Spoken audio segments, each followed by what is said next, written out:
गोकुळच्या 3 माजी चेअरमनांनी दाखल केले ठराव।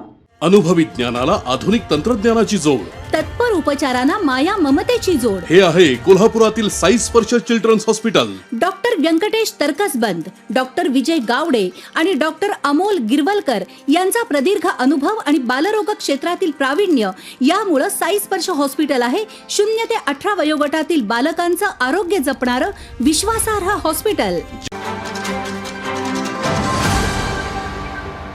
कोल्हापूर जिल्हा दूध उत्पादक संघ गोकुळ निवडणुकीच्या पार्श्वभूमीवर जिल्ह्यात राजकीय वातावरण चांगलंच तापलंय। महायुती आणि सतेज पाटील यांनी शक्ती प्रदर्शनाने ठराव दाखल केले। आज 1 जुलैपर्यंत ठराव दाखल करण्याच्या अंतिम मुदत होत्या। या पार्श्वभूमीवर गोकुळचे 3 माजी चेअरमन यांनी कृषी दिनाचे औचित्य साधत ठराव दाखल केले।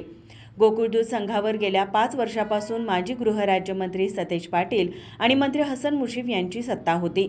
कार्यकाल संपल्यानंतर गोकुळ दूध संघावर प्रशासक नियुक्ती करण्यात आली। त्यानंतर निवडणूक प्रक्रिया पार पाडण्यासाठी ठराव दाखल करण्याचे आदेश देण्यात आले होते। त्यानुसार महायुती आणि सतेज पाटील यांनी शक्ती प्रदर्शनाने ठराव दाखल केले। तर ठराव दाखल करण्यासाठी 1 जुलै अंतिम मुदत निश्चित करण्यात आली होती। त्यानुसार आज महायुतीच्या नेत्यांनी कृषी दिनाचे औचित्य साधत ठराव दाखल केले।